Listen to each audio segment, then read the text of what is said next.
السلام عليكم ورحمة الله وبركاته. كسر هذا channel كإنجنير أحمد دي كماندو. سمعت في عنوان فيديو كسرتين إن شاء الله حنك جواب الدونا دور سؤالات وآد صلى الله لابتي وباهيين إن أي وجادان أرتيد ربطي إن أي بلابان civil engineering كا. روحانتين بدن تلا إنستغرام كله يسوي دي يسوي كلا تيك توك اللي يسوي دي. marka insha Allah waxaan isku day doonaa inaan si kooban uga jawaabno ay fiidiyoyadii hore way dheeraadeen wax daawada la waay inta aan iga kaftan insha Allah si kooban ayaan u soo koobaynaa insha Allah uga hadli doonaa intaan mowduuca gelin horta ka hor waxaan jeclahay in aan ka hadlo waaxi civil engineer yani dad badan baa waaxi civil engineer ma yaqaanaan yani engineer oo dhan waa la wada yaqaan laakiin waaxi civil engineer run ahaantii civil engineer waxa lagu qeexaa wuxuu soo biloomay engineering oo qaybta ugu horeysay wuxuu soo biloomay military-ga dadkii caawin jiray ayaa la oran jiray civil engineer oo wax u dhisi jiray ayaa la oran jiray marka dagaalka la tagayo kala qalab baa la qaadayo qalabkaas dadkii dhisi jiray ayaa la oran jiray civil engineer-na waxa lagu bartaa waxa lagu bartaa yani wax kasto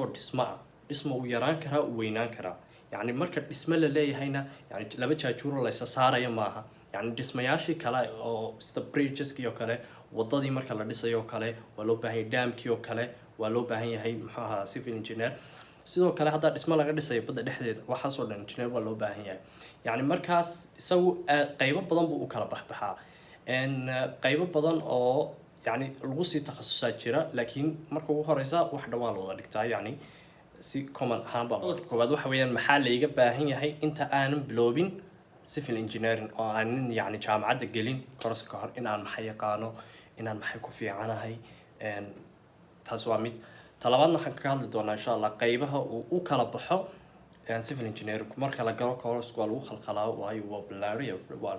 ballaaran yahay oo sida caafimaadka oo kale yani caafimaadka waxa jira qaybka qaabilsan qayb madaxa qayb wasaas oo kale isagu aad buu ballaaran yahay soo waa lagu khalkhalaa qaybta labaad baan ka hadlaynaa insha Allah aan bilowno qaybta koobaad waxa weeyaan maxaa la iga baahan yahay inaan civil engineering si aan u galo maxaa la iga baahan yahay taarun ahaantii waa easy waayo qof waxa gali kara yani secondary dhameeyay ama high school dhameeyay oo yani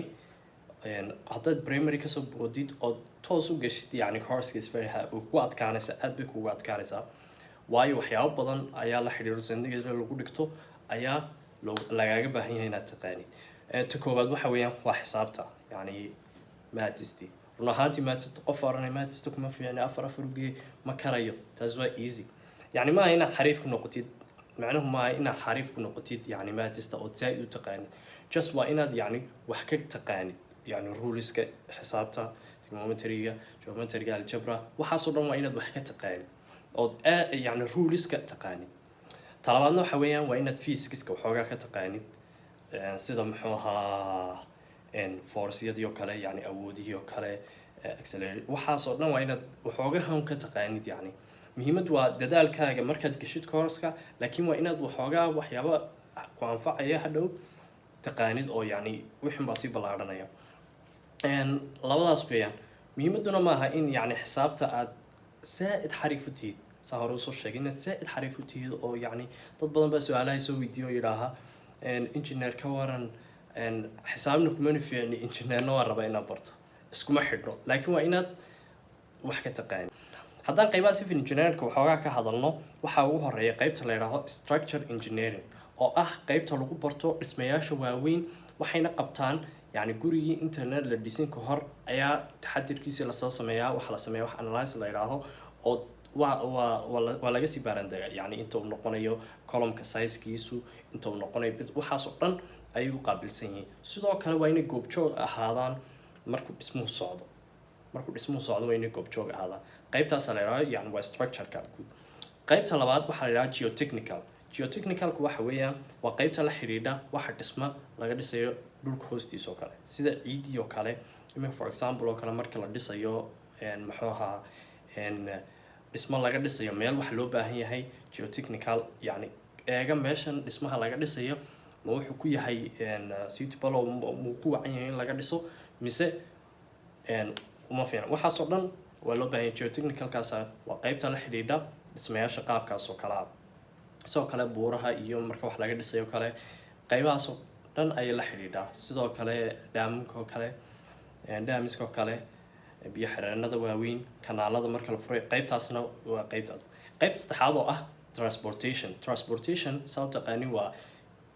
gudubka yacni badeecooyinka la isku gudbinayo. So waxaa loo baahan yahay meel la maro waddaa loo baahan yahay waddada yaa qaabilsan transportation engineering baa qaabilsan waddooyinkii marka la dhisayo kale bridge oo kale la dhisayaa waxaa loo baahan yahay in laami la saaro qaybtaasaa qaabilsan transportationka. Sidoo kale qaybta ugu dambeysa oo ah construction engineer waa qaybta dhismaha qaabilsan iyo qaybtaasi wixii la dhisayo unbay qaabilsan yihiin yacni balaanka marka loo dhiibo balaankaas saas sida uu yahay ayay u dhisayaan. Qaybta waxaa la yidhaha construction engineer oo waa yacni injineeradii guud ayaa la yidhaahaa. Sidoo kale waxay sameeyaan managementiga yacni dhismihii iska dhis un maahay wax u baahan yahay management wax diyaarin buu u baahan yahay in la diyaariyo ayuu u baahan yahay. Qaybtaasna waa qaybta saddexaad. Qaybta afraad waana qaybta inta badan ay dadku muxuu ahaa dhigtaan. Insha Allah sidoo kale dhalinyarta kusoo biiraysa muxuu ahaa civil engineering waxaan siin lahaa insha Allah laba talo keliyaan siin lahaa oo run ahaantii aan rajeynayo in ay anfacdo insha Allah. Inta koowaad waxa weeyaan in aad yacni focuskaaga saartid mar haddaad gashay yacni course-ka inaad tiraahdid Allah iguma soo bedelatid ma fiicno laakiin waa inaad focus saartid first semester haddaad focus saartid second semester kuu fududaanaya.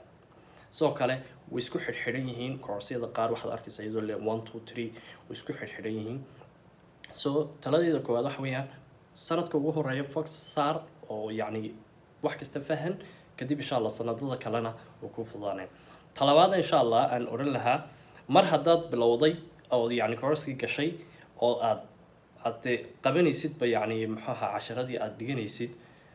waxa la yidhi yacni waxaad qabanaysid markaad jeclaatid unba fududaada. Insha Allah waxaan rajeynayaa yacni inaad mar haddaad gashid aad jeclaatid insha Allah oo aad saa u sii wadid insha Allah. Labadaa talon baa siin lahaa dhalinyarta insha Allah. Sidoo kale in haddaad su'aalo u baahan tihiin insha Allah waxaad iisoo commentiga igu soo reebi kartiin ama Instagram-kayga insha Allah ayaad direct message igu soo diri kartiin. Sidoo kale insha Allah waxaan idiin soo dhigi doonaa linkiyo hoosta oo ka sheekeynaya civil engineering run ahaantii af Soomaali maxaa ku turjumayn insha Allah waxaan rajeynayaa inaad kuwa laftirkooda ka faa'iidaysatiin insha Allah. Sidoo kalena waxaan ogeysiin lahaa ballanteeni oo ahayd yacni gurigii taxanihii fiidiyoyadii taxanadii ee guriga insha Allah oo soo wada isaga laftirkiisa waxoogaa editingkii iyo waxoogaa iyo waqtiga isku kaysa muxuu laakiin insha Allah waan soo wadnaa insha Allah isaga laftirkiisa. Sidoo kale aad baad mahadsantihiin haddaad nagu cusub tahay nagu soo biir insha Allah si aad wax badan uga faa'iidid aad baad mahadsantihiin.